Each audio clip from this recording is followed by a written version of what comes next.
Bada boom, bada bang, bada pop. What is up, fellow hobby joggers? It is cold outside, so we are keeping it nice and cozy in the chunky hoodie with the Christmas tree. I'm not going outside to do the intro. So today we're doing something different. We're doing a training guide video. I've done a few of these talking about the taper. I did want to let you know the first 10 minutes. I drove Mason to school this morning.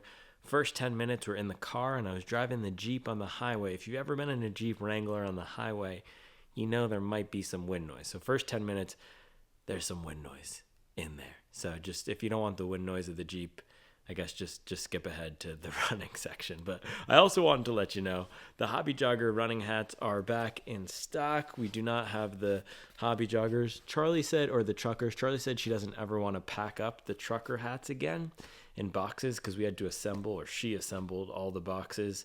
I tried, but then she didn't want me to help her assemble them because I just wasn't that good at it, and they looked bad, and I was slowing her down. So I don't know when the truckers are going to come back, but we do have the Hobby Jogger running hats here. I will be aiming to send them out next week. I'm supposed to get the shipment within the next few days. I'm going to send them out next week. So fingers crossed, if you live in the U.S. and you order one this week, that they should get there before Christmas. Fingers crossed, no promises. UPS sometimes is acting up, but likely 95% chance they get there before Christmas if you order them this week. So regardless, good hat. People have been asking for beanies too. I know it's getting cold. We'll just have to see. We'll just have to see if there's a Hobby Jogger beanie, but for now, we do have the running hats back.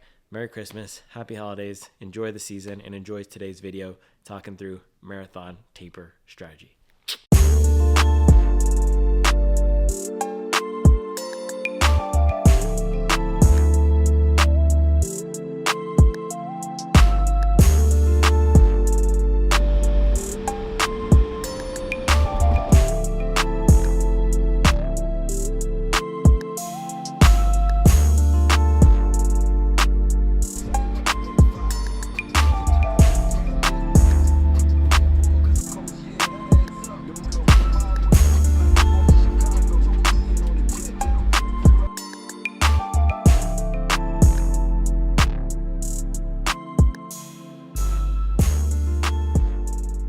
What is up, guys? Sitting here at the gas station in the freezing cold. I just redid the pump. You know, sometimes it doesn't.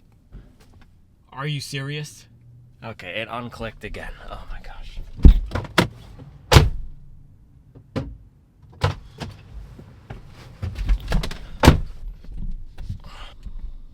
These are total first world problems when the pump doesn't click or unclicks in the cold. But my thing is, if we're gonna have the pump clicking so you can save it, it might as well work, right? And especially when it's 20 degrees. But today we are talking about the taper. The taper, how to use the, oh, that's currency just blasting. We don't need that, that's copyright music. We're talking about how to use the taper to get faster, and how to use the taper, how to think about the taper and how to use it in the last few weeks if you've been training hard. So I'm in the last week of my training before this ultra marathon. I actually signed up for the ultra marathon 3 weeks before it started, but what I wanted to build this video off of is my taper for the Chicago Marathon. I trained for that hard for 10, 12, 16, 18 weeks, then pulled my mileage down. In the end of that, I followed not a standard taper. I did mix some things up, but I'll tell you what I did, and I also want to talk through the goals of the taper and how to think about it mentally. So first, what is a taper? So taper, if you think about what the word taper means, a candle that tapers, or tapered pants, it's when something goes from wider to skinnier, or something goes from bigger to smaller. This woman was about to let me in, and then she didn't. I'm halfway in, halfway out. When something goes from bigger to smaller, so if we're tapering down, we're cutting our mileage down. That's all it is. That's the general principle of it. You train at a high level, a high peak, maybe it's 50 or 60 miles per week, and then you bring that down. in the last few weeks of the taper. And there's a few different ways to do it, which we'll discuss. But that's the general principle. A taper is bringing the mileage down, and the whole point of this is so that the body can recover. There's a principle called super compensation. And what super compensation is when you put your body through stress, and that's what running and training is. It's putting your body through voluntary stress. You're actually putting micro tears in your muscles. You're damaging your muscles. Then the body heals, and that's how you get faster. Your body super compensates. So you do a hard workout. Say you do your last workout is a 20-mile long run. Your body heals for a few weeks, and then you're ready to go on race day. You've done that 20 miles. Your body is ready to do even more. That's the general principle of the taper. If you don't taper, you'll show up to race day under recovered, and you don't want under recovered. A lot of people think they're overtrained. They're probably under recovered. I've been under recovered before, and it's not fun. So that's the whole point of a taper. The other point is you can be recovered but not optimized, and this is where different approaches to the taper come in, because some approaches to the taper, you want to be more than recovered. You want to be super fresh, ready to go. For other people, like me personally, I want to be just recovered enough while still maintaining the maximum volume of training that I can, because that's what makes me feel best. That's my general approach to the taper. So taper means we're training at a high level throughout the 10, 12, 16, 18 week marathon block. And then the last few weeks, we bring that down to let the body recover. Now, the other goal of the taper is not just recovery, but also sharpening up and being fresh. And this is where the mental component comes in, but a lot of people think of the taper as this delicate period where you want to let your body completely heal, you want to back way off, it's a time for no stress. And that's where you can get into the other negative. So the first potential negative of not doing a taper right is showing up with too much mileage and stress on the body. The other is not running enough or not running at the appropriate intensities. Say you're training at 60 miles per week and then you pull it down to 20 miles per week for the last month of training. You're going to be super flat. You're going to lose some fitness. Now, if you're only doing a 2 or 3 week taper, you're probably not going to lose fitness, but you potentially can have your body slide back into a recovery state where you're not primed and ready to go. So the goal is to let the body recover while still feeling sharp and fresh. So we want to be recovered but fresh, and this is where the balance comes in between pulling the mileage down but maintaining some intensity within that so that the muscles are ready to go, and mentally we feel that we're getting ready for battle. And that's where the mindset comes in. The taper is not a time for rest.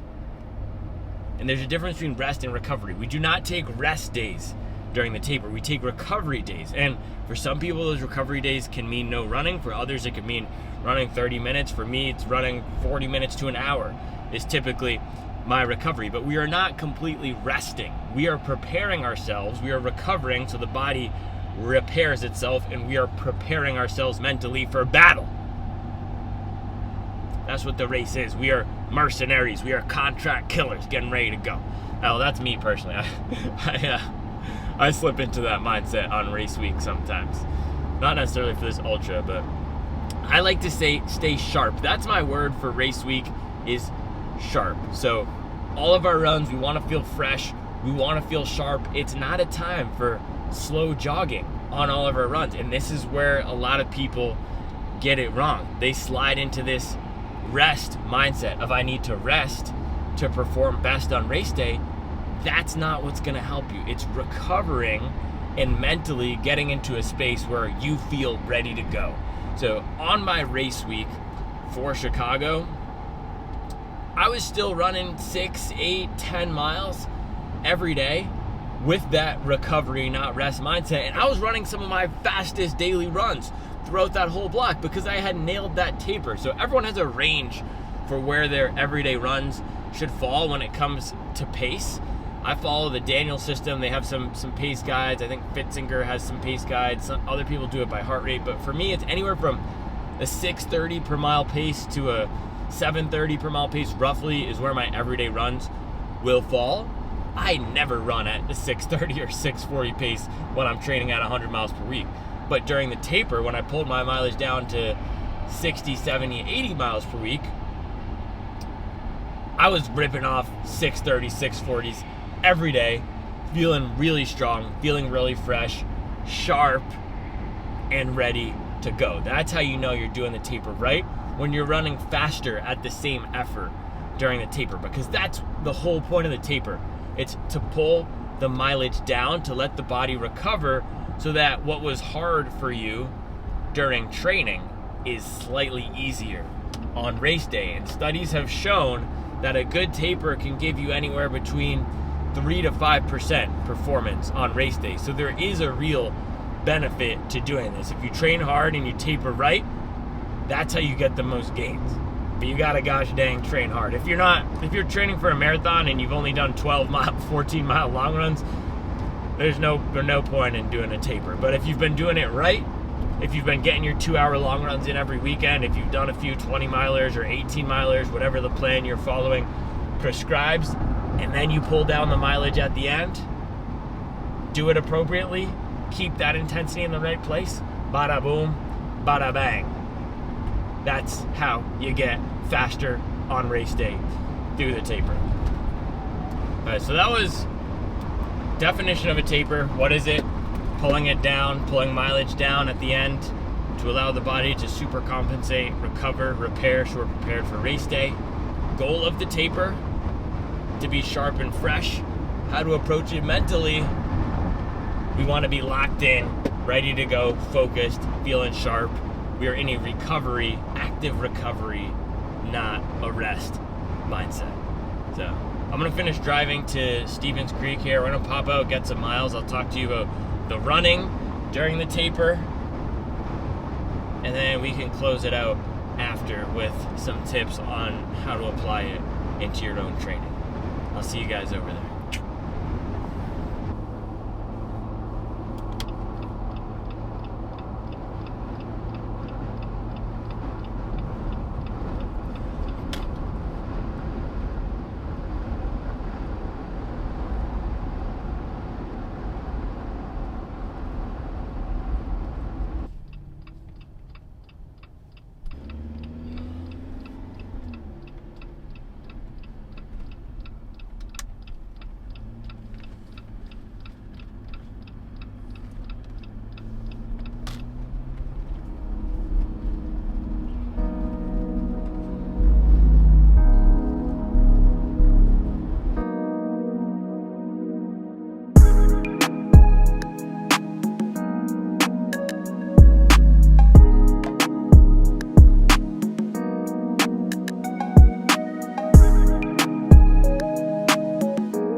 To Stevens Creek. This is the shoe for today. This is what I'm testing today.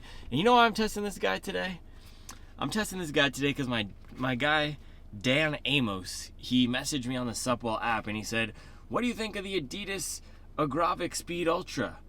Is it a good shoe?" He had a deal. He set up a deal. He was gonna pick it up for some lower price. And he said, "Is it a good shoe?" I said, "Bro, let me test it tomorrow and I'll get back to you." So here's the thing about the Supwell app. We have the buy, sell, trade marketplace.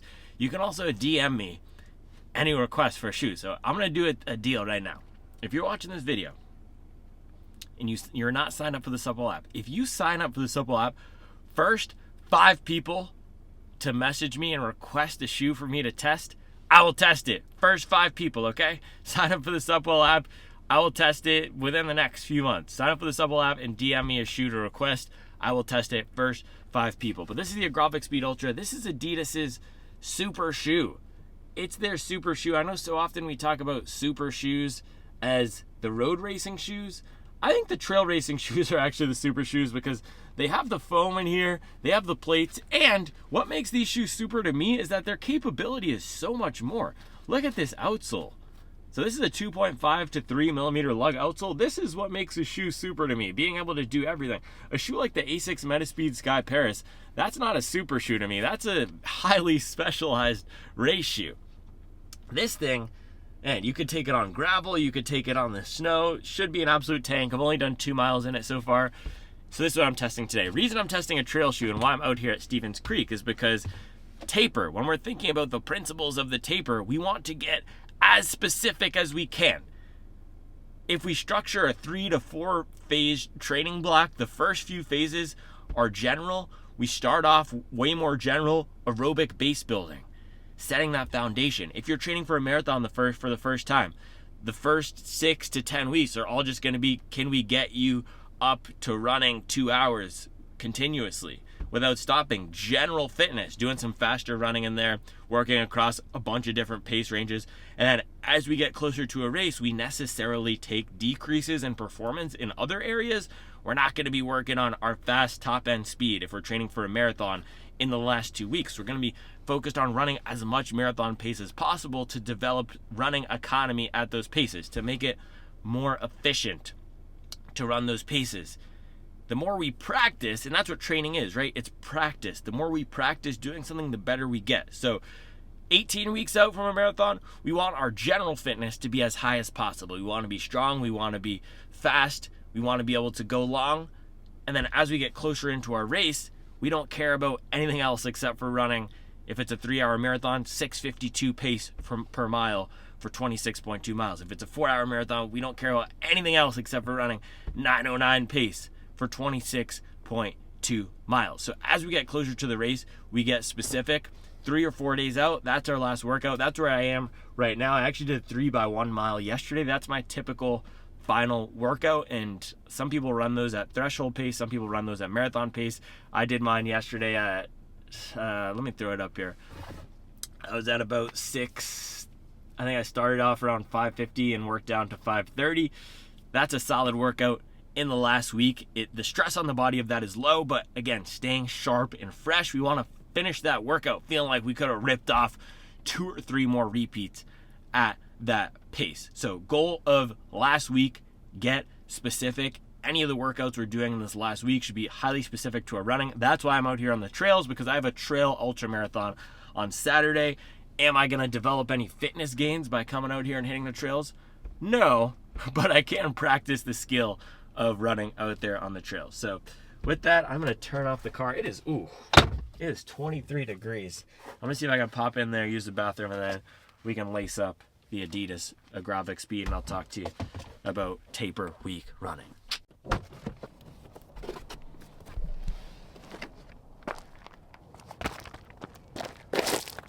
Man, it has been so cold the past few days. It's actually warming up a bit here. Also, I have my big boy fleece on. I'm not messing around. I'm going heavyweight fleece for the rest of the winter on my runs. This is a little hack. My guy Broken Freddy told me about it in the comments. He said, just get a fleece. Just get a fleece. You can thrift a fleece. This fleece was actually thrifted too. This is an old school Charlotte Hornets fleece. It's fire. I also have my thick merino socks on because I'm not messing around with that either. All right. Lacing up the Agravic. What is this called? Terex Agravic Speed Ultra. Great laces on here. Sloppy upper though, man. These Adidas uppers, it's one of those things where most of these uppers don't bother me, but just having tested so many shoes, it is a weak point for the Adidas shoes compared to everything else. Especially on an ultra shoe. I would like some padding here in the back. Now this is a lightweight shoe. I'll throw it on the scale when we get home. It is a lightweight shoe.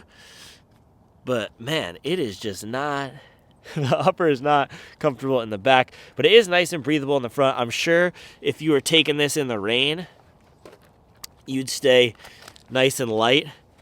That's an issue with some of these trail shoe uppers. They can pick up weight like the Hoka Tecton. This one is not gonna pick up weight. But yeah, 3 days until the race now. So my plan for this run is just get out here, hit the trails. There's a 3 to 4 mile loop. I'm just gonna bang that twice. If I feel like picking up the pace, I will. But after yesterday's workout, that was pretty much all I needed this week in terms of intensity. But if I want to do some pace pickup here and there, we can. So with that, guys, throw these back in the Jeep. Let's do this thing.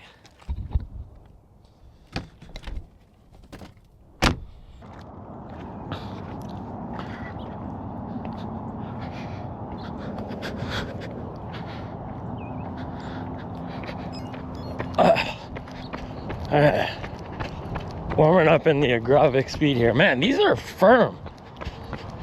This is a firm shoe out here in the cold on the roads with these rods. Also, the rocker is super aggressive.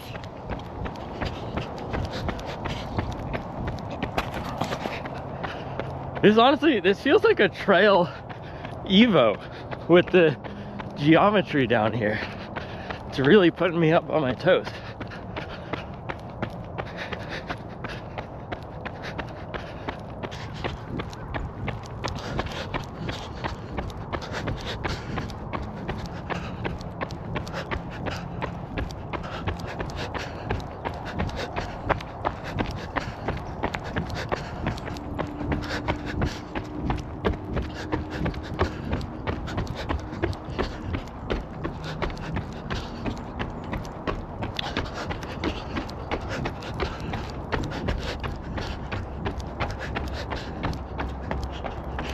Now, the major question for approaching a taper is how much to pull down the mileage. There's two questions here. How much to pull down the mileage and when to start? And then the third question is how much intensity to keep. So let's start with when to start. Generally, people do anywhere from a 10-day taper for the marathon to a 3-week taper. And the longer you've been running and the more used to your body, more used to the mileage that your body is, the shorter time you need to recover and rebuild. But if you've been training hard and you're not used to it, you could use a longer taper. Same goes for the second question. How much to pull down the mileage? More experienced runners can keep the mileage up higher. If your body is acclimated, you don't need to be as aggressive in cutting the mileage down. And it actually could do more harm than good if you're used to running a lot and then all of a sudden you stop before the race. You're not going to feel primed and ready to go. And then third, with the intensity, goal is let's keep the same number of days of intensity, but shorten the duration of those workouts so we're not going in the tank, but we want to stay sharp. And again, making sure that we're running specific race workouts toward the end. It's not the time for blasting off 1 mile race pace if we're training for a marathon. It's to accumulate more marathon pace running.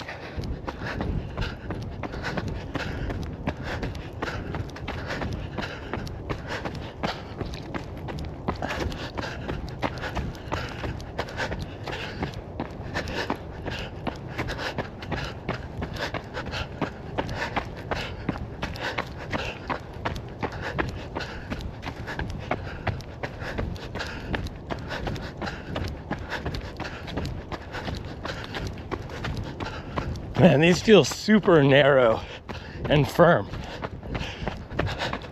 I'm surprised how firm they feel.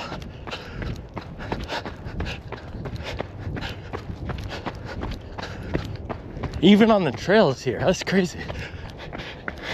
Yeah, this shoe is definitely coming alive as I pick up the turnover and rip down some of this more runnable terrain. But in typical Adidas fashion, you have to put power down into the shoe to get something back. It's not a cruiser.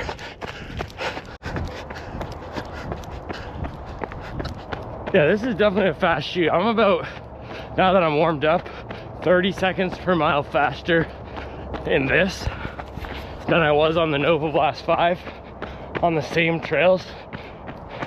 Of course, the grip on this is better, and this has the real race foam. It's a peppy, fast shoe.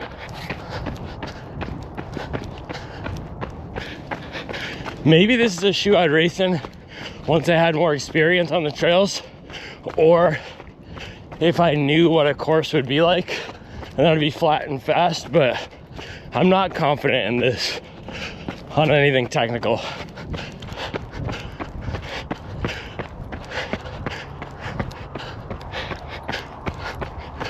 Whew. All right, that was the first lap. I'm gonna do one more.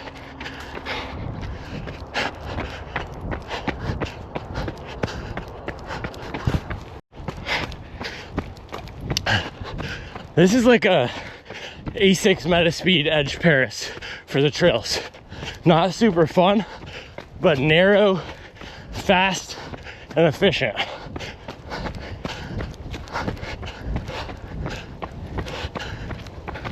That was mile 5, 7:19. That's pretty fast for these trails, 7:19. Yeah, I cannot run in the style that this shoe requires for optimal performance for 4 hours. If I were doing a 5K out here or a 10K, heck yeah, grip and rip. But this is not the optimal shoe for a 50K or beyond. Yeah, that was a nice progression. Mile 6 there. We went sub 7, 6:58 pace. That's pretty quick. That's pretty quick for the trails. So this is quick. And again, look at that, developing race-specific fitness. We're practicing race-specific skills. Not gonna develop much fitness right now, but practicing the skills we'll need on Saturday. This shoe will definitely be a good one to have in the arsenal for me. And it is getting more fun as I spend more time out here. I'm just cooling down now. I'm gonna jog it out to 8 miles. But in terms of that super shoe characteristic that I was talking about, for me a super shoe being that one shoe, or that one shoe that does it all, this is a bit narrow and not as versatile as I had hoped. It's okay for this jogging, but Tacton X was better, Zagama was definitely better. Both of those shoes were way more comfortable than this guy. But this is up there for speed. We'll have to do a speed test versus the Tecton. This is something I figured out recently. The Adizero rocker reduces a shoe's drop by 4 millimeters. Adizero SL2, that's a 9 millimeter drop shoe. It feels like a 4 or a 5. The Evo SL is a 6.5. That feels like a 2. I feel, and same thing with this. At any more relaxed paces, the functional drop, so how it feels in practice, is way lower because the midpoint of the shoe has that bulge for the rocker. So if you're landing farther back on the platform, you have to fight over the bulge of foam, which gives the effect of drastically reducing that drop. That's why the SL2 works for so many people, because not everyone loves 10 millimeter drop shoes, but even the people who don't like that shoe. How do you like the row?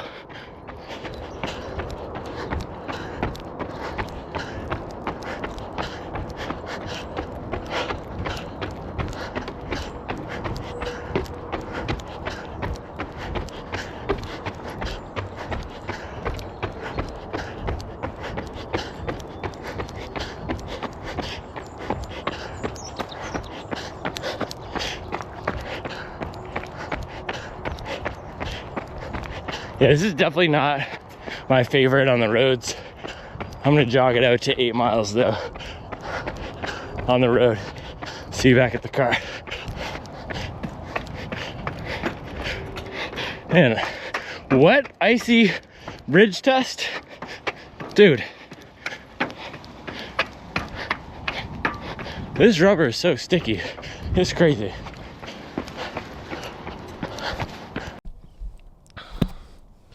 All right, man, back at the car. Let's see what we got here. Some good time on the trails. 8 miles. Can you see that? 8 miles, 1 hour, 46 seconds, 7:35 pace.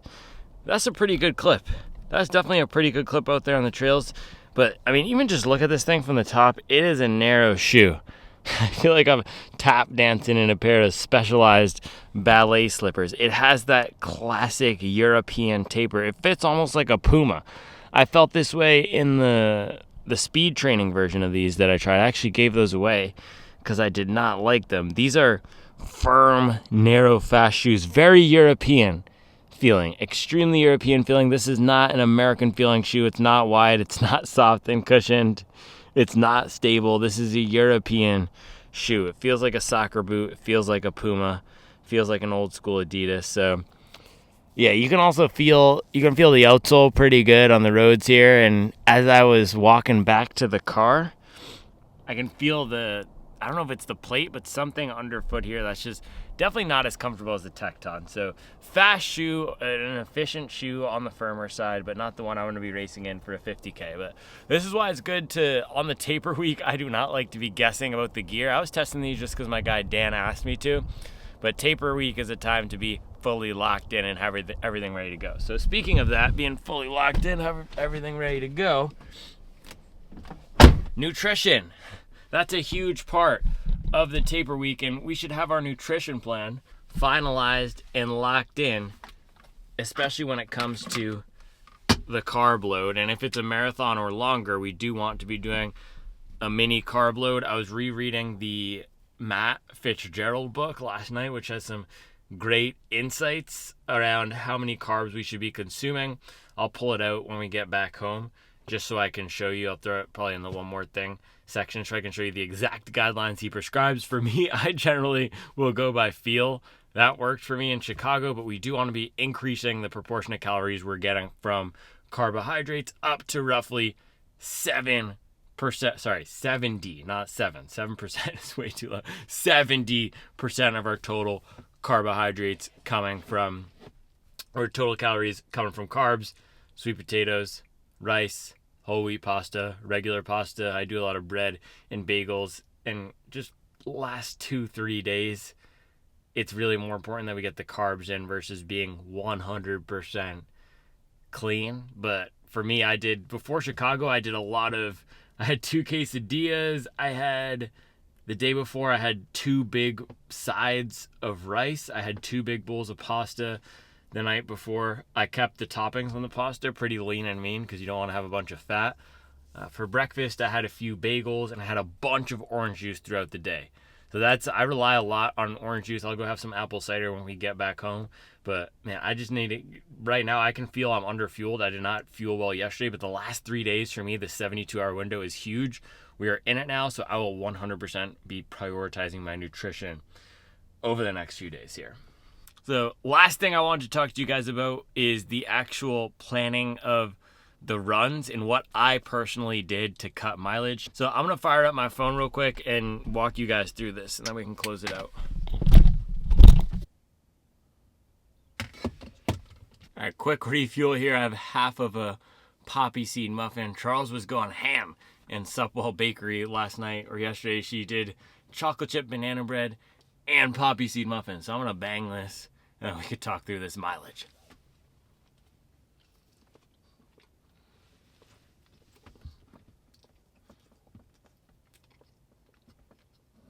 Scrumptious and delectable. Cheers, mate. I'll throw up a screen recording on my Strava here. Let's talk through mileage. So last week, and again, this taper was not perfect what I'm doing for this ultra marathon because I had family in town. I also signed up for this 3 weeks from when it started, which is typically when someone might want to start their taper, not when you want to start doing race specific training. But because my base of mileage is so high, I'm able to jump into a race like this and at least be confident that I could finish it. But just to give you a sense of what I did for this time, I peaked at 120 miles per week.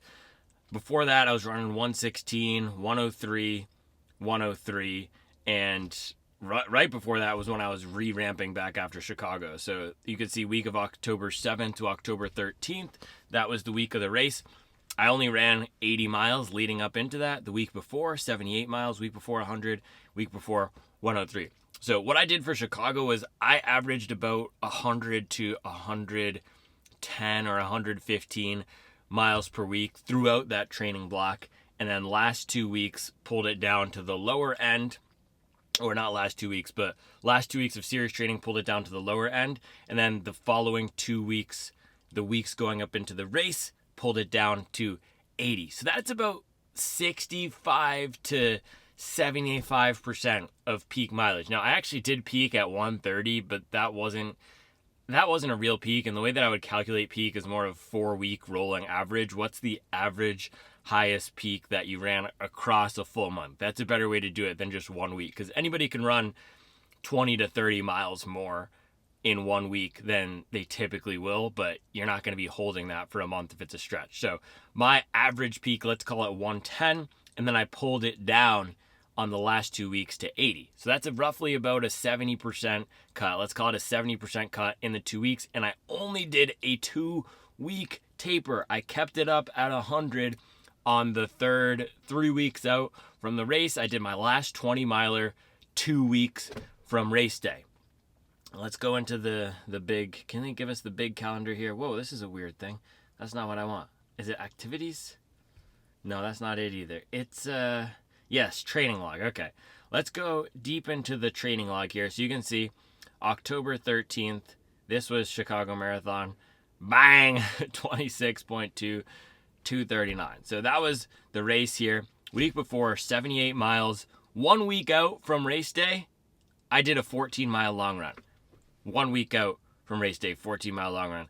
The 2 weeks out from race day, I did a 20-mile long run. So for me, that's what worked, keeping the mileage up high, doing the last 20 2 weeks out. But keep in mind, throughout my training this year, the only times where I haven't run 20-mile long runs were before and after the 2 marathons that I ran. So the marathon I did in April, I ran a 16-miler before, or what was it? I think a 12-miler before with the stroller, and the week after I did a 16. Same thing for Chicago, very similar. I did a 14-miler before, and then the week after Chicago, you can see here, I recovered and did a 16. But let's look at the week leading up into the race. This is where I really focused on getting sharp. So Monday, I still did a double.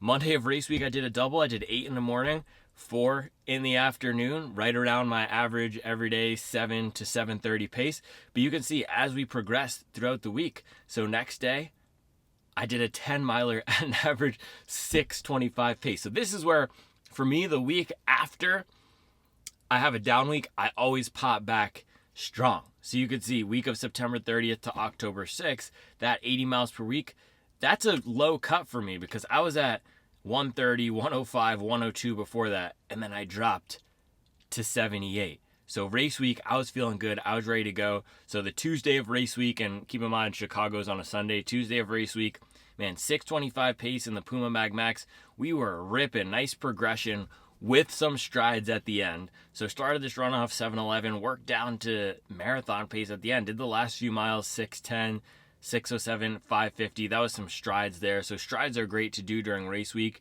Surges to keep the legs feeling lean and mean. Man, I was banging 5:15, 5:43, 5:23, 5:18 pace strides in the Mag Max. But feeling strong.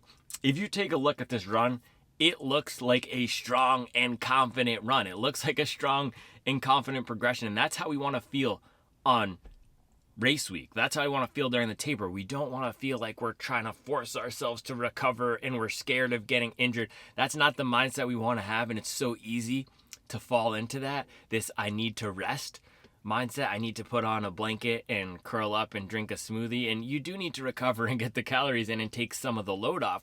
But we're not winding down. We're taking off. If mileage is a thick fleece, if mileage is a weighted vest that we put on to train harder, we're taking off that weighted vest and feeling strong and ready to go. We do not need to be holding ourselves back. We do not need to be holding ourselves back on race week. We want to feel sharp, fresh, and confident. This is a sharp, fresh, and confident run. Bang. All right. Wednesday of race week, I did a double. I did another double, which gosh dang, look at that. In the morning, we did an 8-mile run. This was my last workout, 3x1 mile in the Puma Mag Max. Again, average 640 pace. And I was banging these out at, I remember I was doing this right at 540. Yeah, 543, 542, 541.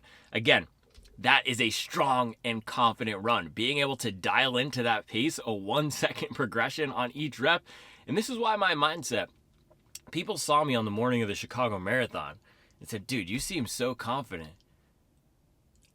But I already felt in my mind like a 2:39 marathoner. I remember walking to the start line. I can't remember if I've told you guys this story or not, but I remember walking the start line. There was a dude who came up to me. He's like, "Yeah, love the channel." We got to talking, and he said he ran a 250 PR. And in my mind, when he told me that he had run a 250 PR earlier that year, I thought to myself, I'm 11 minutes faster than this guy. Because in my mind, I had already run the 239, even though I was only a 249 marathoner at that point. But, oh, the thing died. Okay, let's fire it up again. So we don't need to have false confidence, but if we train appropriately and if we train properly, you can show up with swagger and you can show up with confidence and feel secure that the training you've done is going to prepare you. And a workout like this just goes to show. And if you've dialed into your paces, so this is a threshold pace workout for me, and I was ripping off threshold in the 530s for a lot of this training block, so 540 wasn't pushing it too much, but I had the Mag Max on, which is a heavier, not a threshold shoe for sure.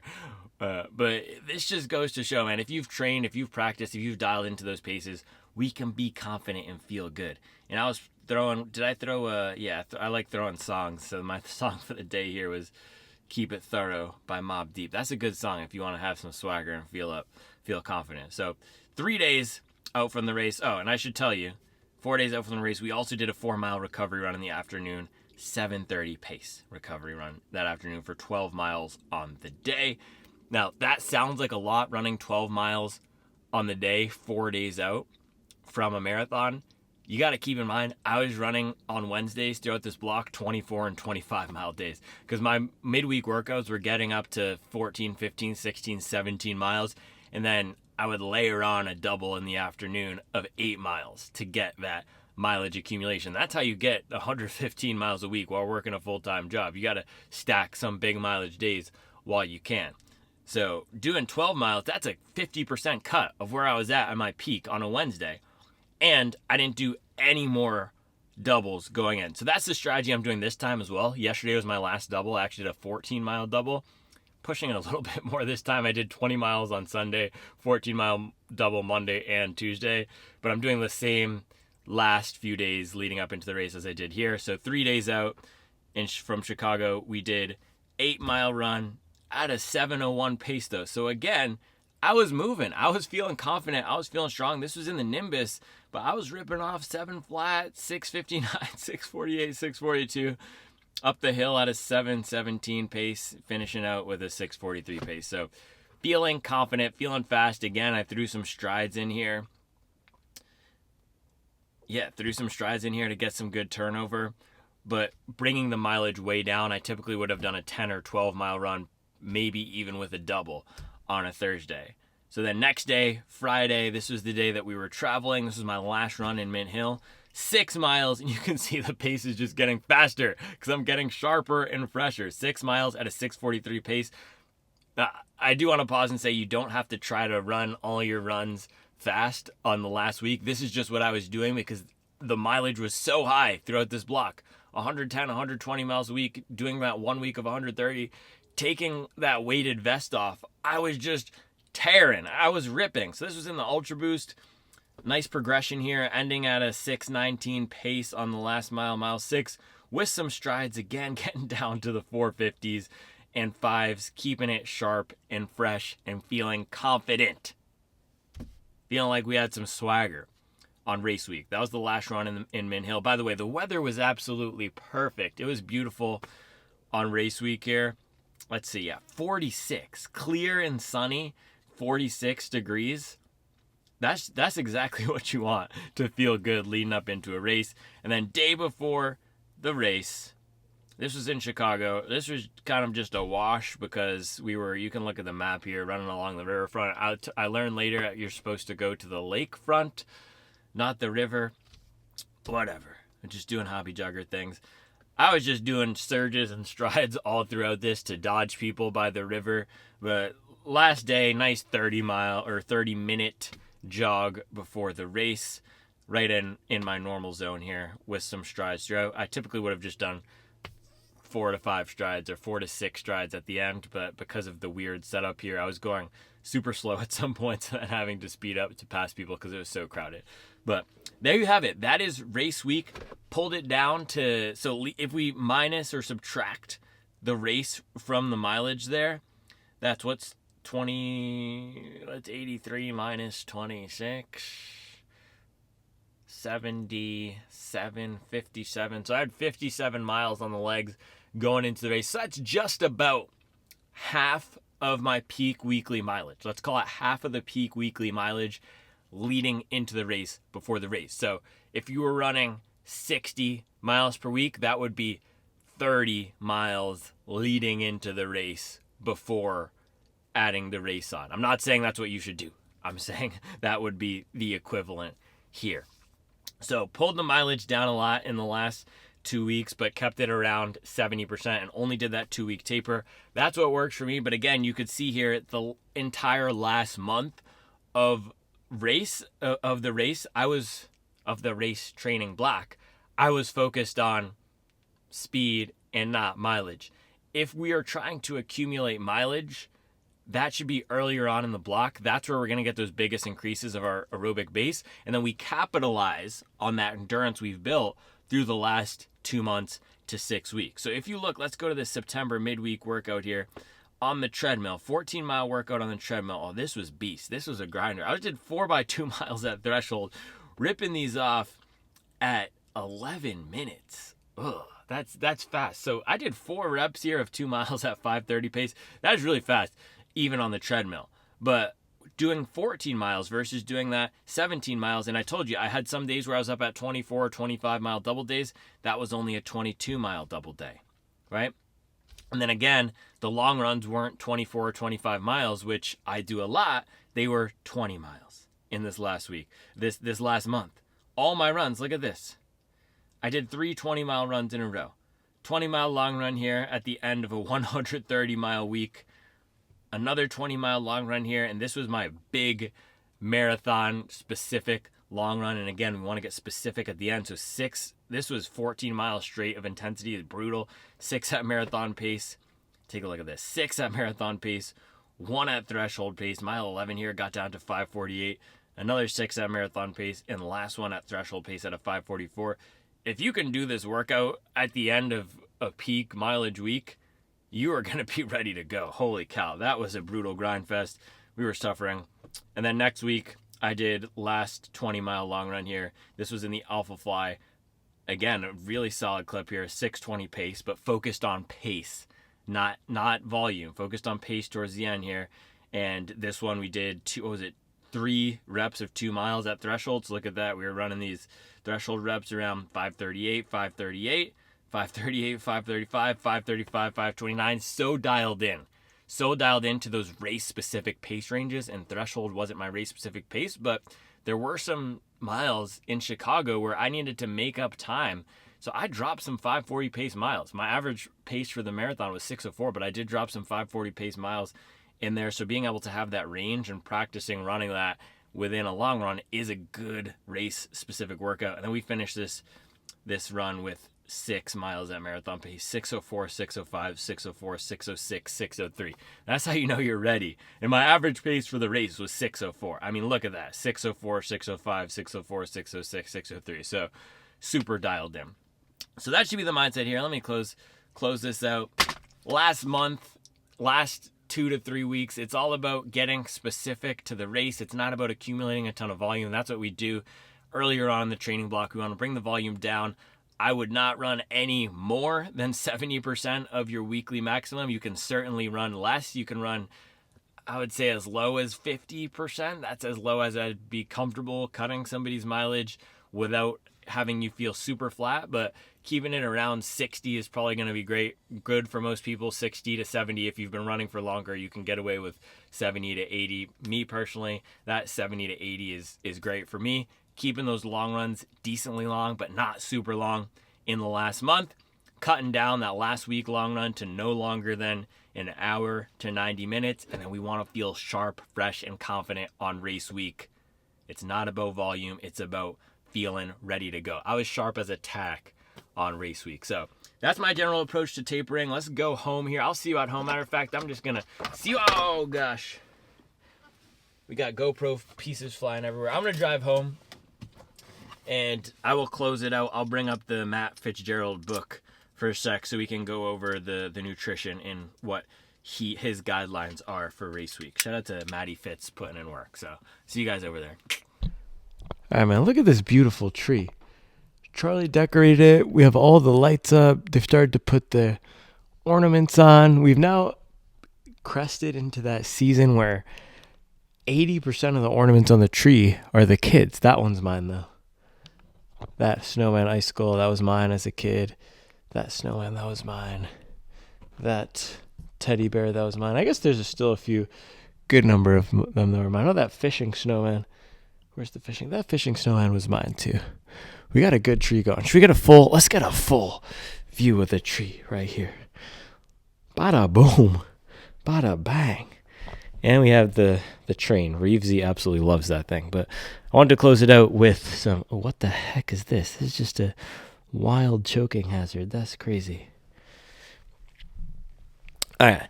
Closing it out here with our friend Matty Fitz. So I was revisiting this is the new rules of marathon and half marathon nutrition. It's a solid book if you want just some common sense advice about how to fuel. I didn't learn anything in here that completely changed my perspective on nutrition or blew my mind. It's generally you should get a good proportion of your calories from carbs. That is the best proven diet for endurance running. And then he gives just some other guidelines around trying to eat mostly whole foods. A lot of common sense stuff. He also goes into some more optimization protocols and hacks. And as you guys know, I don't generally try any of that, but if you are interested in it, it's cool. So let's look at this. I went to the pre-race. If you have the book, it's in is it pre-race or yeah, there's a whole chapter here on the TAPER diet. Chapter 5 starts at page 95. I really need to get an Amazon affiliate link again so I can tell you guys to buy the book through my affiliate link, but just buy the book. Just buy the book or just listen to what I'm about to tell you here.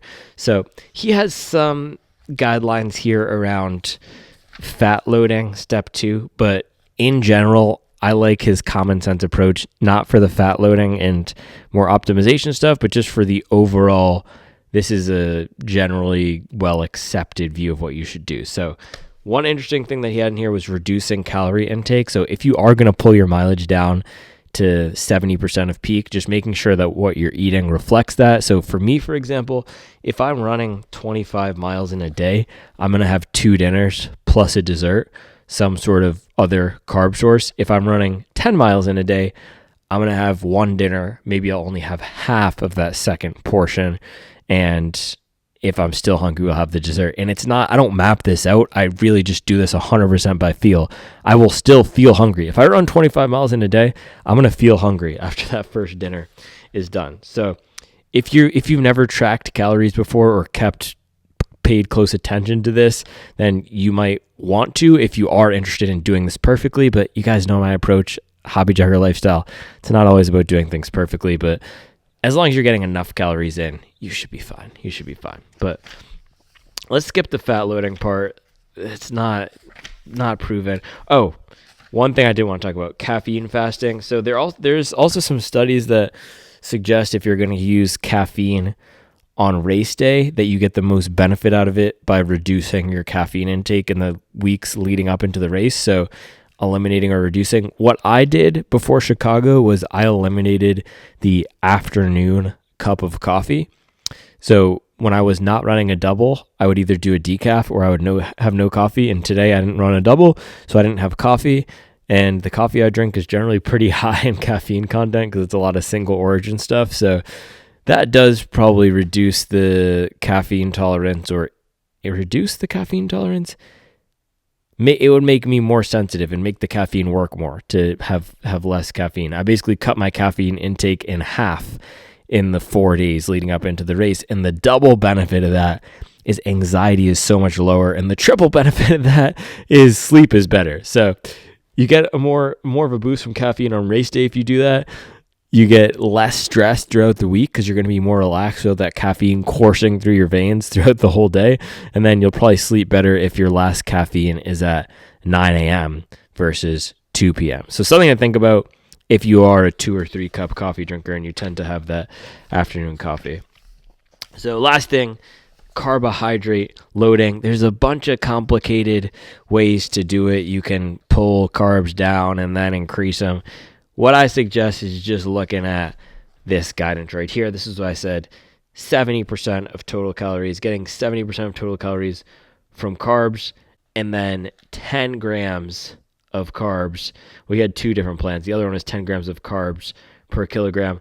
I think he says, where does he say this here? Yeah. Hold on.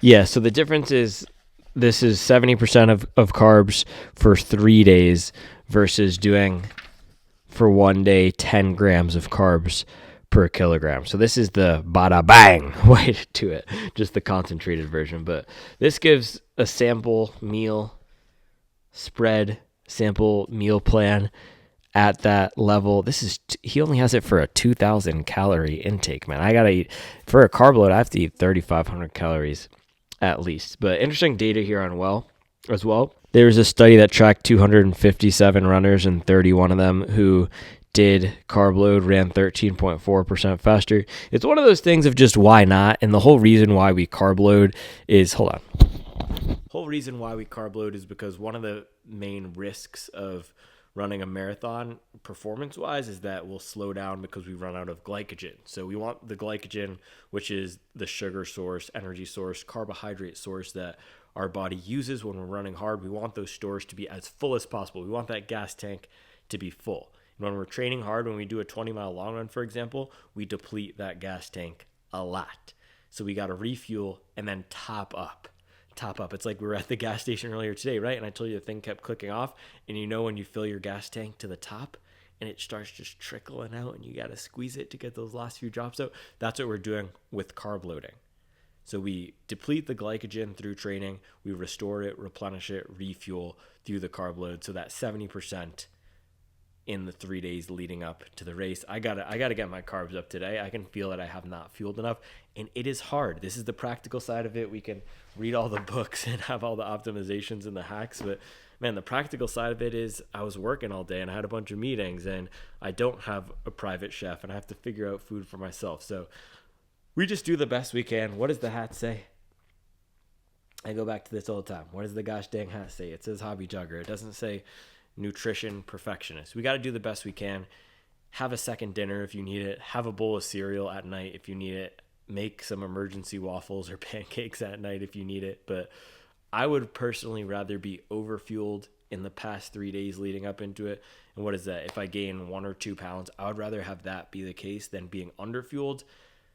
There's a theory that, or I don't even know if it's theory, I think it's proven, every additional pound of weight that you're carrying slows you down by 2 seconds per mile. Man, I will take a slowdown of 2 seconds per mile over the course of a marathon or ultra marathon from gaining 1 pound from overshooting my fueling in the 3 days leading up into the race versus what's the consequence for underfueling. If you're underfueled, let me tell you, the risk of slowing down is way more than 2 seconds per mile if you're underfueled. The risk of hitting the wall, if you're going for a sub-3 marathon, you're not just going to hit the wall and slow down to 6:54 pace. You're going to slow down to 7:54 or 8:54 pace if your fueling is not on point. But It's just the topping up. It's the cherry on top. We got to do the 2-hour long runs all throughout the training block. We got to do everything else right. And then we get to this taper period. We execute on pulling the mileage down, feeling sharp, fresh, and confident, and nailing our carbohydrate intake. So with that, guys, I'm out here like Saint Nick, just chilling with my homies. Oh, that's Black Santa right there. Nutcracker. We got a lot of good ornaments. I'm not gonna give you all the fire ornaments in one video. I'm gonna have to do a full Christmas tree breakdown. All right, guys, I hope you enjoyed this video. Let me know in the comments what other training topics you would like to see. And as always, I'll be back tomorrow with another video.